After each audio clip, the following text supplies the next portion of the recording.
Alrighty guys, this is Snugsonblitz. This is probably my 5th time trying to record this. I tried 3 times on my computer and failed miserably. So I decided to jump over to my iPad and see if I could adjust the settings to do what I wanted it to do. And it seems I have succeeded. Fingers crossed. And the reason I've changed things up here is because, well, I want to talk about a few different things. And we're not just jumping into gameplay today. That'll be another time. But today we want to talk about the, well, Halloween event that's coming up. Don't know what it all entails, but it's pretty exciting because first off, it looks like we'll be able to get a brand new tank absolutely for free. That's the Biter. I mean, a little bit of grinding probably. That's a tier 8 tank. Now, it's the first time Wargaming's done that. We'll talk about the other tanks they've had in the past. But this is the other tank that they're going to be putting into the game. I think it's a tier 9. Not sure about that. But regardless, this tank looks like it's going to be pretty beastly. And when it comes to Halloween tanks, when they put out a pretty strong tank, you want to get it because it's usually a pretty good deal.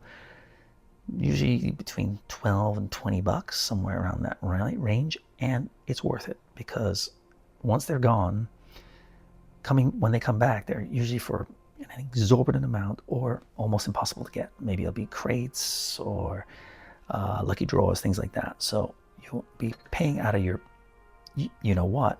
So if you want it, get it. That's all I gotta say. And we've also got to talk about the collaboration with The Walking Dead, one of the biggest franchises out there.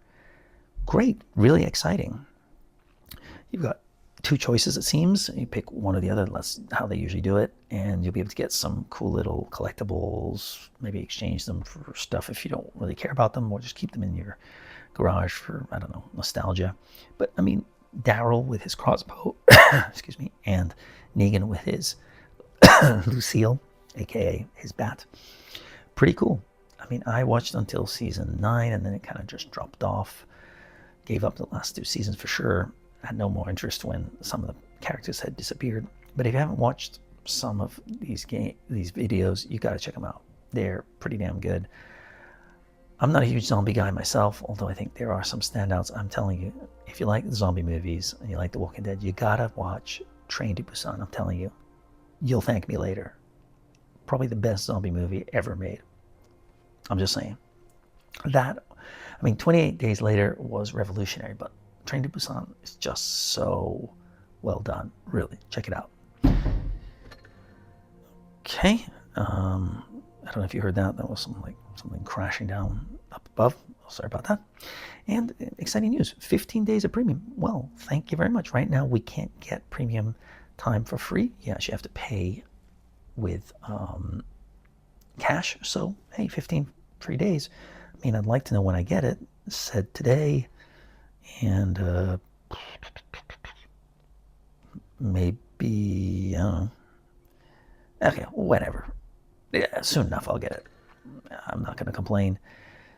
Just sometimes these things don't go according to plan, whatever. But what else is exciting? And you may have seen Drool's video on it. I just jumped around and saw a few things, but I wanted to give my thoughts on it. So let's jump into a training room, shall we? My room.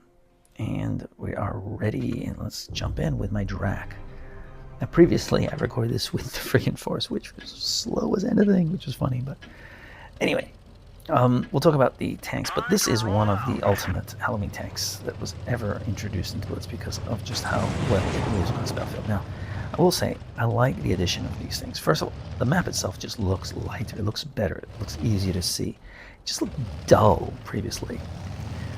Now, the map itself is essentially the same, but a few little tweaks here and there might make a whole lot of difference. And it could be a test for things to come.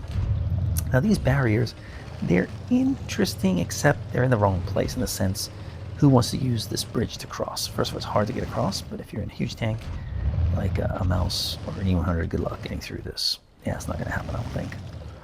Now, it would be nice if these were a little bit higher, and you had a hull down tank. That would make this position or these positions very, very interesting. Maybe a T-29 tank, if it was a little bit higher, I think it would be very cool to use a bit bigger. Pretty much everything else is the same, it seems. What's interesting is on this bridge they don't have the barriers, which is fine. I have no problem with that. But it would be nice if they had just some random barrier, I don't know, like near the bridge maybe, or on the other side of the bridge, I don't know. Just would make for interesting gameplay. But I think maybe this is a sign of things to come. We're getting maybe testing things out and seeing if a few little tweaks can really change the gameplay. Now, they put most of this stuff in for just show. I mean, these things, I mean, you just shoot right through them, boom, they're gone. You got these tents, great little compounds that people set up here, and guess what? They just get destroyed. Yeah, of course, you trash them with your tank, shooting them or running them. But what you cannot do is go through these barriers here. Now, these are indestructible, which is kind of weird. I mean, you're driving a tank with a gun, you can basically shred them, but it does make for interesting gameplay. Look, now you have to shoot only through this little area, so that means tanks that are hidden back there, they could, be sneakier. And yeah, I think it's add a new dimension to Blitz. These maps have been around for years now, but they've never been adjusted. Wouldn't it be nice if every now and then they just did teeny tiny tweaks like this, adding in new barriers, or I don't know, something or other. I talked about weather being implemented when Reforge comes out. People are saying, yeah, that'll definitely happen, which would be really cool. But of course, we don't need these posters, The Walking Dead, Negan, and where's the other one? It's over here somewhere. Daryl's. We don't need anything like that. I mean, it looks cool, so that'll be gone when this event finishes. And there's my auto repair, which is so damn cool. Yeah, and there we go. Daryl, cool, but unnecessary. And my guess is when the event finishes, these will all disappear. However, that doesn't mean to say that Wargame may, introduce these sort of barriers on different maps to make for interesting gameplay. Now, I did see one thing in Drew's video, and that he talked about how making this a spot that you could use to cap out a cap.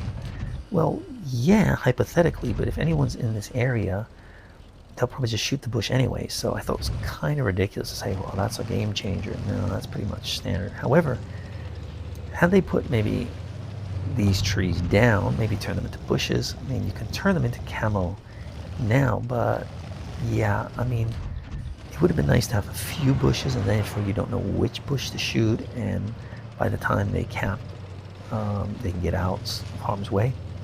These are nice little touches there, wording and stuff like that.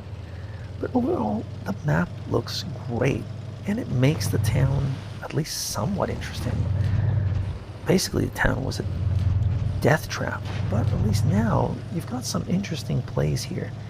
However, some plays are tough because you can't go this way at all.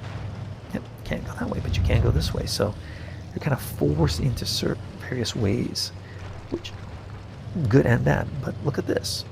If I'm coming this way, now I can get some shots in, if anybody's maybe camping back here, without taking any hits. Unfortunately, there's no real camping positions to see from here, but I could use this to maybe shoot up here, and I wouldn't be able to take any hits, which is, not the best for this tank because it's a little bit low to the ground, but maybe a higher tank, such as a mouse, that would be something to consider.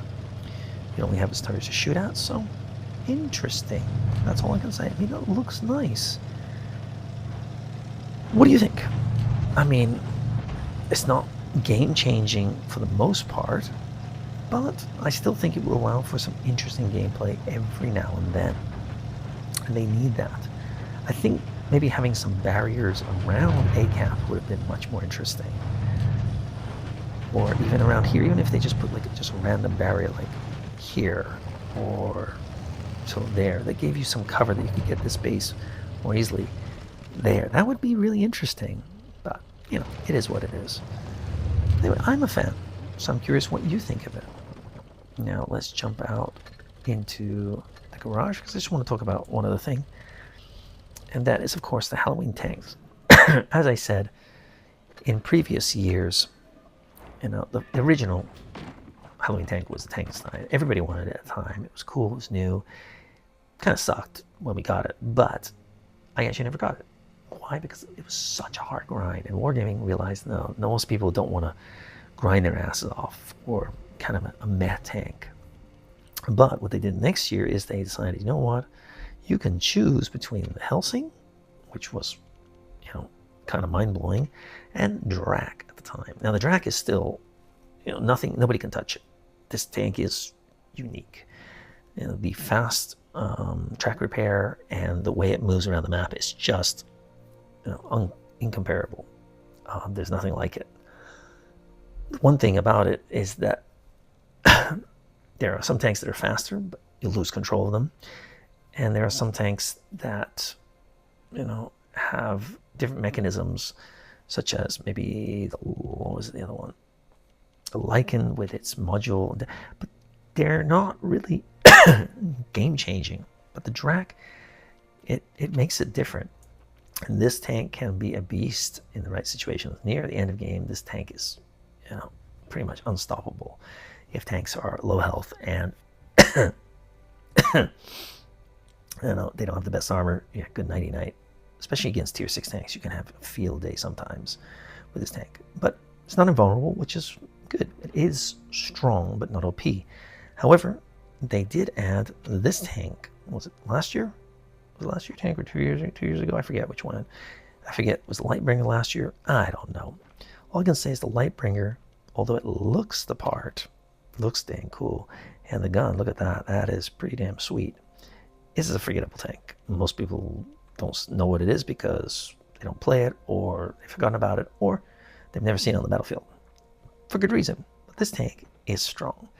It's not quite as strong as this tank, which was also a Halloween tank. So they put out some very nice Halloween tanks. If they're decently strong or very strong, my advice is to get them.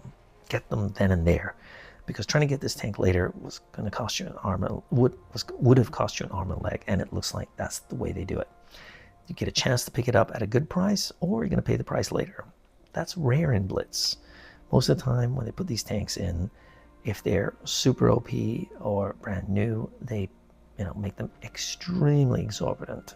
And nowadays it's all about crates, which drive me nuts. And I'm going to do another video about the store and gold and how Blitz has changed over the years when it comes to buying tanks. But that's for another time. This is all about Halloween and Port Bay, and if you want to get the tank and the collaboration. Some cool stuff coming. Maybe I'll do another video tomorrow on the Halloween tanks. And yeah, let's have a good time. Wargaming, nearly always, you come through with Halloween. They've done a good job in, you know, about half of them. Let's hope you get it right this year as well. Anyway, that's all I got for you. Let me know what you think in the comments below, and I'll see you next time. Snugsonblitz, out.